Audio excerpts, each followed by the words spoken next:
Salut les gars, c'est Artus et Nico. Et en fait on a un problème sur Facebook. Oui. Et en général en fait. Voilà, alors de toute façon ça va être un sujet un peu polémique. Cette vidéo elle risque de pas être trop claire, surtout pour les gens qui vont pas comprendre. Mais bon, on va essayer d'être clair. Oui, écoutez jusqu'au bout. Donc c'est comment ne pas devenir raciste quand on est gay. Alors en fait ça part d'un constat simple. C'est que sur Facebook on met toute l'actualité gay. Et on met surtout les actes homophobes qui se passent dans le monde. Ouais. Et donc ça en fait quand même beaucoup à relayer, très souvent sur Facebook. Alors, si vous êtes intéressé par l'homophobie et les problèmes des droits LGBT dans le monde, suivez notre Facebook, on en parle énormément. Et donc on a posté à propos de ces deux hommes qui se sont fait fouetter donc en Indonésie parce qu'ils sont gays, et la foule qui était derrière qui disait plus fort, plus fort, plus fort.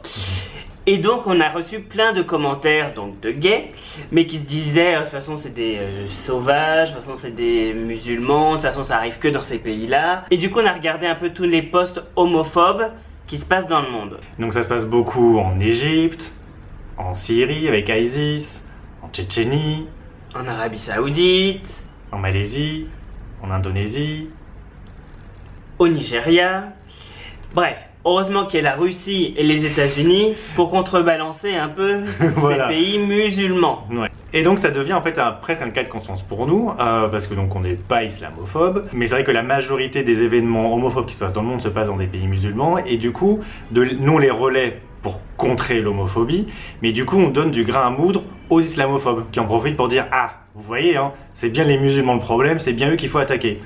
Et c'est pas du tout notre propos d'origine. Donc déjà on sait très bien qu'il faut pas faire d'amalgame, pas d'amalgame, entre musulmans et islamistes.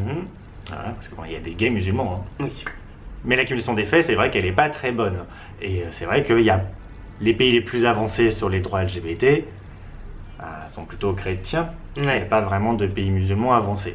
Donc du coup, c'est vrai qu'on arrive à se poser la question, mince, comment faire pour essayer d'expliquer que c'est un problème de l'islamisme, c'est un vrai problème, mais il faut réussir à pas confondre avec les musulmans, et voilà, il faut pas tomber dans le racisme. Parce que du coup, ce sont les musulmans gays les plus touchés par l'homophobie. Et c'est vrai que nous, la grande majorité des commentaires ou des attaques qu'on reçoit, elles viennent de personnes qui ont des pseudos un peu arabisants ou liés aux mouvances un peu spéciales. Donc voilà, donc c'est vrai que c'est pas simple, mais bon, je pense que c'est important de faire ce choix, de ne pas tomber dans l'amalgame.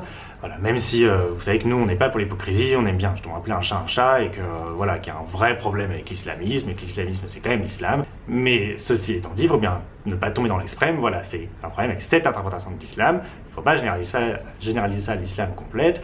D'ailleurs, nous, notre assistant ici est musulman. Ouais. Gay et musulmans. Gay et musulmans, voilà. Donc on peut être... c'est dur pour les gays et musulmans, donc il faut les soutenir. Et il ne faut pas leur faire la double peine.